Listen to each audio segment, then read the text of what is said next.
La jeunesse aime la nature et l'enduro est une manière de la découvrir. Et quand on aime la nature, on la respecte. Tout le reste de l'année, elle sera respectée. Et le jour de l'enduro, on offre la nature pour assouvir la soif de la jeunesse. Voilà le sens de l'enduro.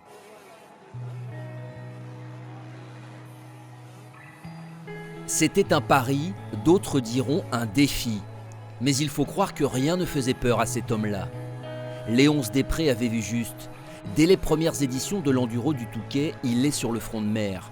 Avec Thierry Sabine, il est le père d'un événement parvenu jusqu'à nous contre vents et marées.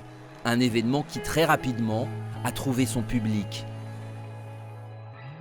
Les 50 ou 60 000 personnes que vous venez de voir sur tout notre front de mer apportent la meilleure récompense à tous nos efforts.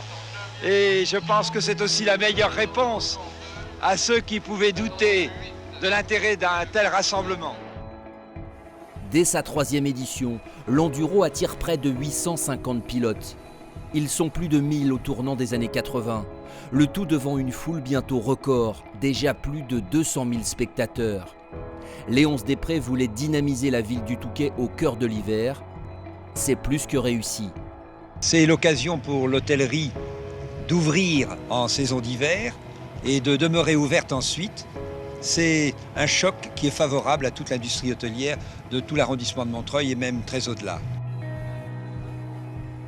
1983, la course n'a pas encore 10 ans, mais c'est déjà l'heure des premiers bilans. Les débats sur la sécurité, sur l'environnement se font jour. Mais Léonce Després tient le cap, traçant une feuille de route pour tous ses successeurs. Il faut voir tout ce qu'on a apporté à toute cette affluence en une journée de soleil sur le front de mer. Et il faut voir toutes les satisfactions qu'on peut tirer d'un tel rendez-vous avec la nature.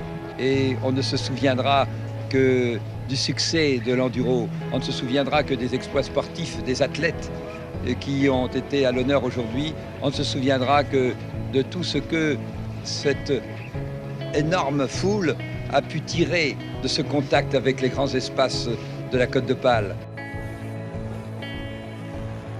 40 ans ont passé et la magie est toujours là. Des milliers de motos sur la plage, des centaines de milliers de spectateurs.